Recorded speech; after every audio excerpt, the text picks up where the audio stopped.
So, ang tanong, bakit nga ba natin mamahalin ang ating ina? So, sa ina muna tayo ngayon kasi Mother's Day. Amen? Why we must love our mother? Number one, dahil siya ang binigay ng Diyos na nanay mo na nagsilang sa'yo. Siya yung binigay ng Diyos na nanay mo na nagsilang sa'yo. Kaya dapat mahalin mo ang iyong ina. Amen? Pangalawa, siya ang taong unang nagmahal sa'yo. Kung meron kang unang nagmahal sa'yo bilang anak, walang iba kundi yung nanay mo. Amen? At pangatlo, siya ang taong handa at kayang magsakripisyo para sa'yo. Yung nanay mo, siya yung tao na handang magsakripisyo, siya ang talagang kayang magsakripisyo para sa iyo. Kaya dapat mo siyang mahalin. Alam niyo sa mga panahon ngayon, marami na pong mga nanay na grabe yung kanilang pagsasakripisyo, lalong-lalo yung mga nanay na ibang bansa, yung nag-a-abroad. Anong dahilan? Dahil sa anak.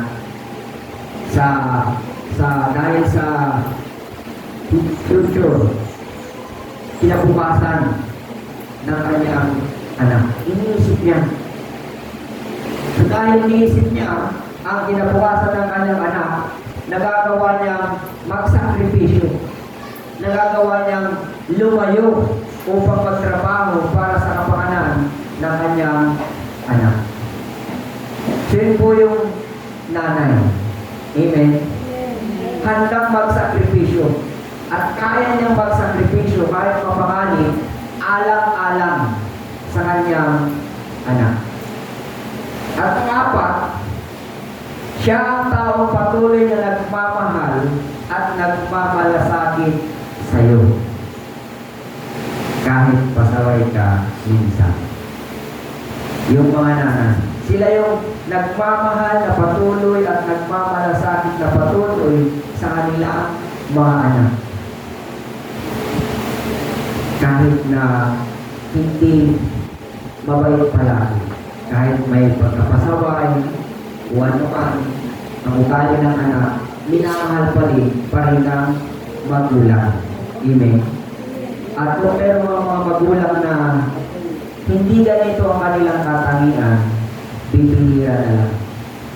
Hindi kaya baka nanay na kulang. May kulang. Pero yung mga nanay na talagang matitino, ito sila. Talagang nagmamahal, nagsasakripisyo, nagmamalasakit sa kanilang mga anak. Palakpakan po natin yung mga nanay.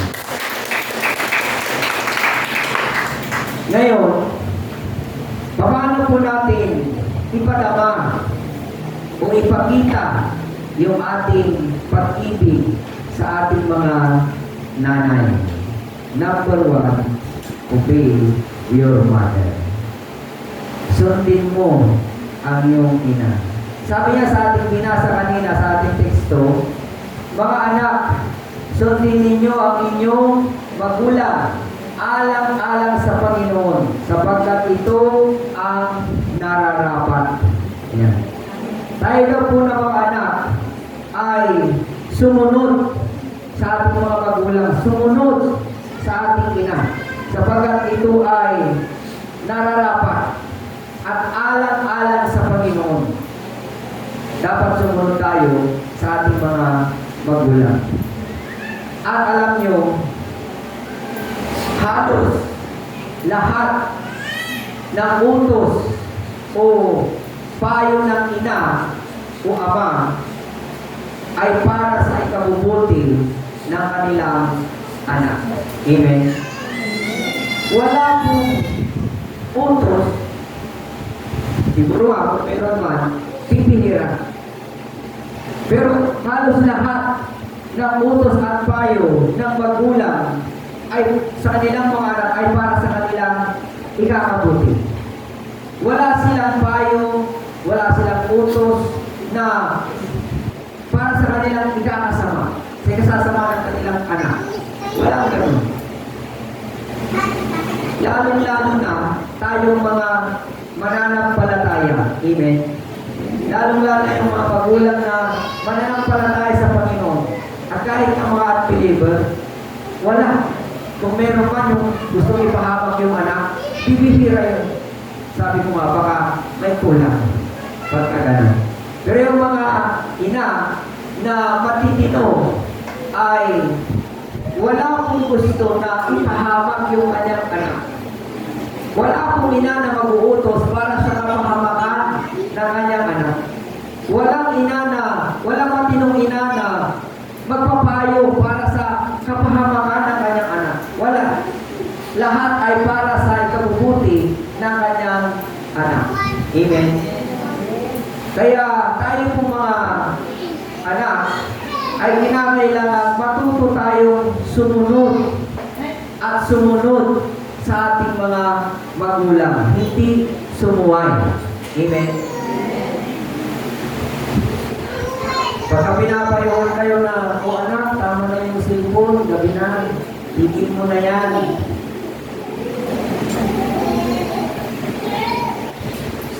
Tumigil ka na. Amen. Bitawan mo na. Kasi totoo naman, pagka sobra, nakakasama.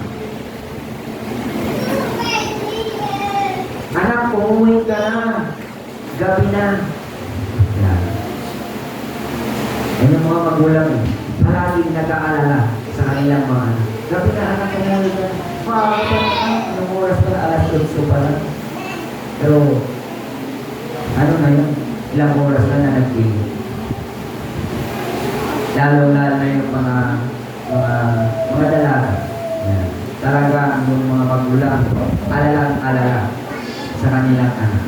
Kaya, kayong mga anak, pagka nag-aalala ang inyong mga magulang sa inyo, pagka nagagalit ang inyong mga magulang sa inyo dahil meron siyang sinasabi sa inyo, utusan kayo, pinapayuhan kayo, huwag po kayong magalit sa kanila. Kundi maging pasunurin kayo sa kanila sapagkat yun ay para sa ikabubuti ninyo. Amen. Hindi man ninyo naiintindihan yung kanilang kalagayan, yung kanilang trato sa inyo, basta sumunod kayo. Ang isipin ninyo para sa inyong ikabubuti. At kung hindi nyo maintindihan ngayon, someday, maintindihan ninyo. At maunawaan ninyo ng maliwanag pagka kayo na ang nagkapamilya at nagkaanak. Yun po ang sigurado. Kaya, sinasabi ng salita ng Diyos sa atin na dapat sumunod tayo sa ating mga magulang. Amen. Huwag tayong sumuwan. Kaya, kung kayo ay pasaway sa inyong mga magulang, maging pasunurin naman kayo mga kapatid. Amen. Aalang-alang sa Panginoon. Lalo na mga Kristiyano tayo. Lalo na mga nagsisimba tayo. Sundin natin ang ating magulang. Alang-alang sa Panginoon. Na iisipin natin kung sinusunod natin siya, sinusunod natin ang Diyos. Pagka sinusuway natin yung ating mga magulang, sinusuway na rin natin ang Diyos na nag-utos. Amen? Praise God. Sa pangalawa, na paraan para ipakita natin yung ating pag-ibig, ipadama yung ating pag-ibig sa ating mga nanay. Pangalawa, respect your mother. Respect your mother. Sa first to, ang sabi niya, sa Ephesians, igalang mo ang iyong ama at ina. Ito ang unang utos na may kalakip na pangako.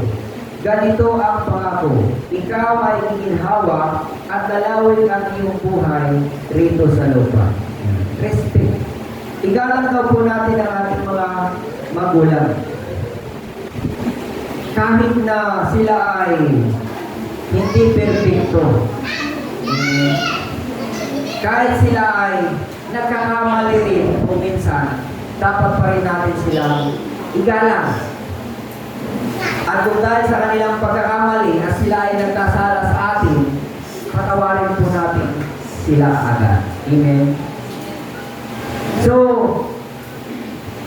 kahit na meron kayong mga problema sa buhay, pakitunguhan natin yung ating mga magulang ng maayos. Ito yung ibig sabihin na respect. Kahit may problema ka, huwag mo naman idamay yung nanay mo. Amen? Kung naiinis ka, huwag mo siyang idamay na kainisan. Kung nagagalit ka, huwag mo siyang idamay na pagalitan. Irespeto mo. Pakitunguhan mo ng maayos. Yun po ang pagrespeto sa nanay. Huwag sumasagot ng hindi maayos. Yung nagbubulyaw tayo, hindi po maganda yun. Amen? Sino po sa inyo dito ang sanay na nagbubulyaw sa kanyang nanay? Wala pa? Meron mga gano'n yung mga pagka pinagkikigan mo, akala mo hindi niya nanay yung kanyang kinakausap. Akala mo hindi niya nanay yung kanyang pinagagalitan. Talagang nagbubulyaw. Hindi po maganda yun. Wala pong respeto sa magulang yung gano'n. Ang utos ng Diyos sa atin, respetuhin natin ang ating mga magulang. Amen? At pagka nirespeto natin sila, ang pangako ng Diyos, mahaba daw yung ating buhay at tayo daw po ay giginhawa. Amen? Tayo po ay giginhawa. Ito po ay pangako. Tagumpay ng buhay natin, mga kapatid, mga anak, ang paggalang at pagsunod natin sa ating mga magulang. So, ibig sabihin, kahit anong marating mo sa buhay, kung wala kang respeto, kung wala kang pagsunod sa iyong magulang, ay failure ka. Hindi ka matagumpay. Dahil ito ang